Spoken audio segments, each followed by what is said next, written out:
Guys, hey everybody, Marcel here from All City Services, video 7 live stream. So I'm going to talk about what I implemented recently and sort of have been over the last few months in terms of job prospecting for other trades. So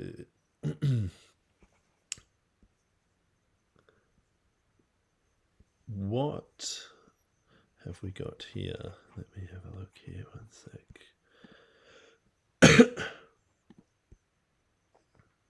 Basically,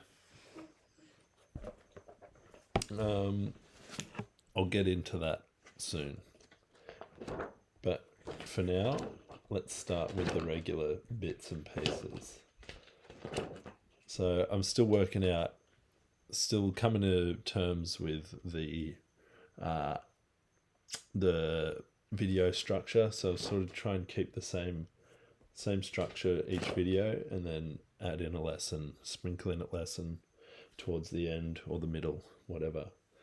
So, okay, that's right. The daily diary. Amount of jobs today had this morning was a repair in Mossman, low flow issue. And then I went to a repair job, maintenance job for a Mildred valve and TPR valve. And that was an interesting outcome on that one. And the third job was a 50-litre install for just a regular install on the wall. That was troublesome. I also did, so I've said this before, but I'll say it multiple times over these videos. I work for a hot water company now, and I'm starting my own business on the side. I'm implementing things I learn with this business that I work for so that I can develop some habits for when I have my own business. Now,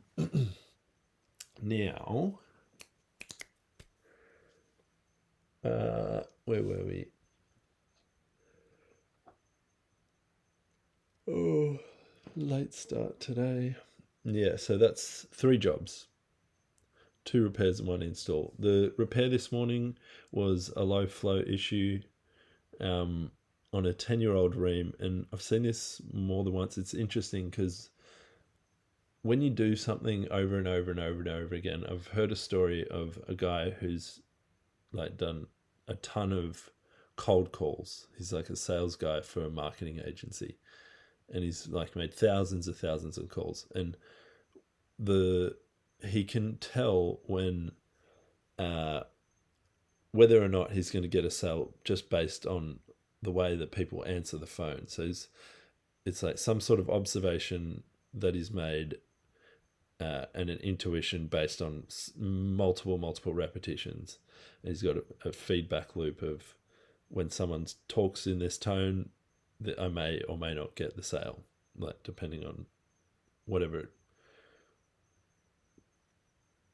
I don't know, triggers for him or whatever. So with water heaters, when you do enough of the same thing, you start to get a sense of what will come based on symptoms that are given. So we had a ream that was about 10 years old with bad flow, and I think now I've seen the pattern enough of the ream water heaters. When they get older, the anode in the middle of the tank breaks down, and the dip tube is kind of, okay, a dip tube is a tube that reaches the top of the water heater, because the outlet of the water heater isn't quite at the top, it's a little lower. And to get all the hot water in the tank, it has a dip tube which goes up. It also acts as a heat trap, Um, so basically, the dip tube ends really close to the anode, and as the anode breaks down, gets older, the debris from the anode goes into, like, runs into the dip tube, and then it goes into the tempering valve, and there's filters in the tempering valve that can clog up from that anode. And it only seems to happen on 10-year-old reams. I haven't really seen anything else do it yet. But basically what I'm getting at is, I hear a 10-year-old ream and bad flow issues, and I'm thinking this might be another anode situation. I did that, cleared out the tempering valve, and kind of gave the customer that story. They're looking at replacing that soon, based on that information. I also did the Duo and PLV, which are they can have issues with flow. There wasn't any issues with the existing ones, and they knew that. And I told them that. That's another thing. You can be really upfront with people and still sell them things that they can use for the future, or to prevent future issues. People are usually pretty happy to try and prevent an issue, especially if they're paying a call out fee and all that sort of stuff. So yeah, put in a Duo and PLV, which wasn't the issue. I cleaned out the tempering valve for them. Said when if this happens again, we'll just replace the water heater, and it will happen again. Like, I told them that as well. And all those valves, they can be used on the next tank because they're all either brand new or 6 months old, because that tempering valve that was installed was 6 months old from another plumber 6 months ago. So this moral of the story is, when you do when you do things over and over, you start to see patterns. And that was a pattern I saw with the ream. Next job, actually the first I've seen of this was a Stella 50, so a stainless 50-litre electric tank. And the TPR, it looked as if the TPR, the thread for the relief valve into the tank was leaking, but it was actually a warranty issue, and it was a weld for the TPR thread that was leaking. And the fella also wanted his Mildred valve replaced because it was 5 years old and it was beeping, being annoying. And I put in a new RMC Reliance valve, leak protection valve, LPV. Apparently, not apparently, that's what they're called. Yeah, so we got that warranty organized, and that'll go in tomorrow. And then the 50-litre on the wall, that was pretty painful. I posted a video on Instagram at allcityservices.com.au if you want to go and have a peep at that. I did a video of draining that one. That was a bit of a nightmare. They'd tiled over the brackets that hold it on the wall, so I had to chip those off and undo it and get everything off and back on. But that was done. Now, I've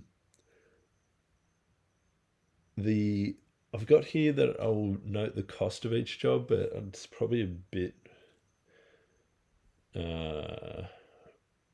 tedious to do that. But what I was going to focus on, or like sort of talk about today, was how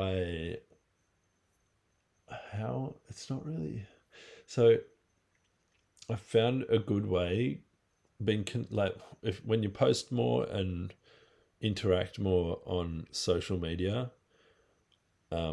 you'll start interacting with other plumbers, or I found I've been interacting with other plumbers, and one particular plumber, I actually called him. I couldn't get to a job, like a side job.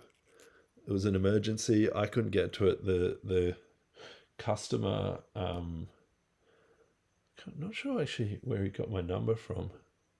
It was a friend of a friend, and it was a burst pipe, and I couldn't get there. And I'd seen on Instagram Crossroads Plumbing, and I think like a bit of a network. Everyone sort of follows each other and sort of half knows each other. But I'd seen their work was like appeared to be very high quality. I was like, the job was in Kalara. They're out that way. I was like, all right, I'm gonna just call these guys, make a connection, and offer to he can take this job, like whatever. And doing that, we ended up, he obviously appreciated that, and we sort of went back and forth a bit more. And then, because I only do hot water, I think there was another blockage, like a stormwater drainage job, that I was like, can you get to this? I don't have any camera gear. I'm not interested in doing any drainage work either. And so I've sort of been feeding him jobs, and we sort of get to know each other more and more, like exchange numbers, have a chat. And basically, the more I interact with other plumbers, the more it. So you can. What am I trying to get at here? Basically, he's got me work like with hot water stuff that he hasn't been able to get to or do, and it just builds trust with other people, and I feel like it opens more and more doors. So what another thing I've also done is asking customers that I go to for hot water if they have any electrical issues, or if they want anything electrical looked at, and then I can pass on those jobs to a Sparky, and either like get a cut of what he makes off that job, or quote the job, and he will invoice me the difference. So it's like a little bit of side hustle, like extra money making on the side, and then also trust building with the tradie, and then also possible future recommendations from that tradie for any plumbing issues that they. So like, you're a Sparky, someone might ask you, oh, do you know a plumber? I've got another plumbing issue. So, and then they might think of you. So if you're giving someone work, it might get reciprocated. And a number of times I've done that, and it's worked out quite well. And just recently I've been in touch with an aircon guy that I connected with on Instagram, and I'm going to see if he's interested in doing the same thing, because I've had aircon queries as well. And if I go asking for it, it seems to be more like you remind someone, and then they're glad to get a recommendation from another plumber. So it's been good, and I'm interested to see what kind of doors that opens as well.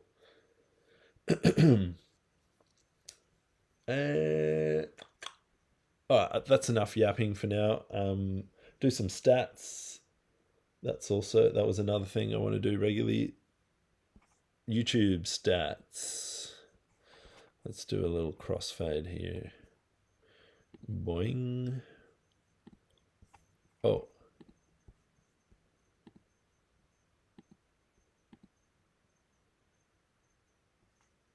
Oh, it's not sharing my screen. How unfortunate. Audio visual module. Let's go Google Chrome, YouTube. All right, here we are. Now. Oh, what?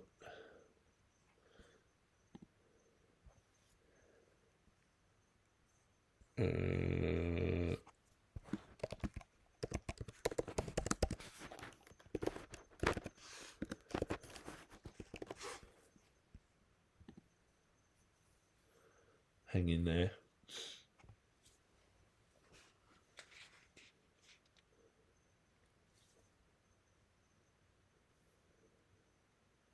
Shout out to John Sinclair, new subscriber. The Crumpet.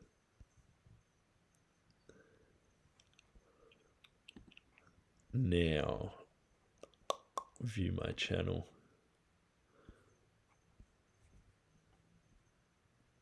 Ooh, 8 subscribers. Very nice. 8 subscribers, 14 videos. That includes shorts, which are got a few views on the conduit replacement. The views seem to be quite up on actual videos. The videos of me doing plumbing work. So 483 on that. I posted that today. 850 on that's pretty high. Like that's got nothing. And then this one, replacing the conduit on this. This was a time lapse, I'm pretty sure. 1.5 views, 69. Anyway, that's the YouTube stats. As always, not as always, but I do want to eventually turn this into a Q&A thing. Public and plumber and just a general discussion, sort of, because it's too early days, but we'll see where this is in a year, So yeah, obviously no questions, but if you do want to get in touch, check out my website. Just find the contact. Where are we? Just contact me, message, email, DM, whatever. Say good day. I'm very open to anyone, always willing to have a chat. So if you've got any questions or you want to come on, load, you want to connect, just reach out. Call now. 0421 109 214.